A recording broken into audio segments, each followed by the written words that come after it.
Bien, bonjour monsieur dame, nous voilà encore avec un nouveau bélier. Donc voilà, ça c'est un bélier comme vous le voyez avec l'exutoire qui plonge dans l'eau. Ça, ce système maintenant je l'aime bien. Ça éclabousse pas partout, puis de toute façon voilà, on a des meilleures performances. Le clapet donc je veux dire que c'est un clapet noyé et qui est monté sur un axe qui sort là, sur un culbuteur.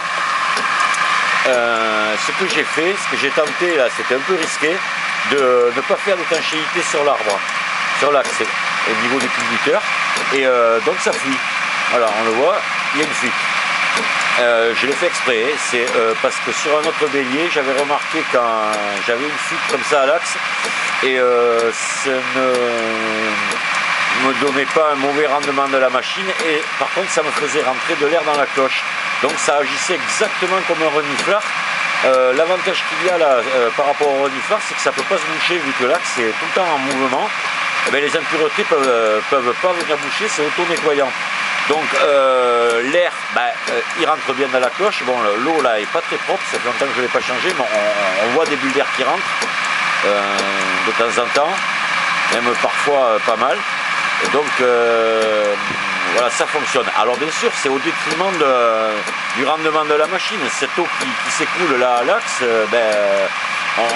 on la perd, la machine est moins performante. Et pourtant, malgré ça, j'arrive aux meilleures performances que j'ai jamais obtenues sur les béliers.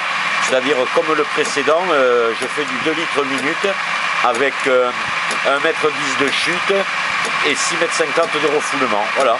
Donc oui, sûrement, il est moins performant que s'il n'y avait pas cette fuite. Mais quand même, voilà, c'est un avantage, je fais rentrer de l'air.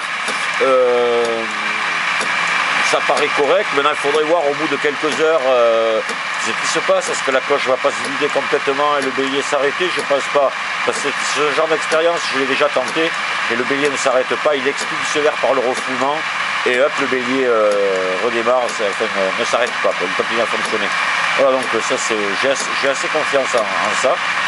Voilà, c'est finalement un défaut qui se transforme plus ou moins en qualité. Je vais quand même essayer dans l'avenir, si j'en fais d'autres, de diminuer quand même cette fuite, la faire moins importante. C'est faisable en mettant un axe légèrement plus gros de quelques dixièmes, un petit dixième de millimètre plus gros, et ça serait bon, ça fuirait moins. Là il y a pas mal de jeux. Ce sont des pailliers polymères que j'ai montés pour guider l'axe. Voilà, c'est pas mal du tout. Donc je vais maintenant l'essayer avec la chute aval. C'est-à-dire que je vais changer, passer sur mon ancien banc d'essai sur lequel je peux faire une chute aval. Je vais voir ce que ça donne, mais je suis assez confiant. Voilà. Donc moralité, si vous avez une fuite sur votre bélier, vous inquiétez pas, ça peut être un avantage. Pas tout le temps, hein. Faire attention quand même.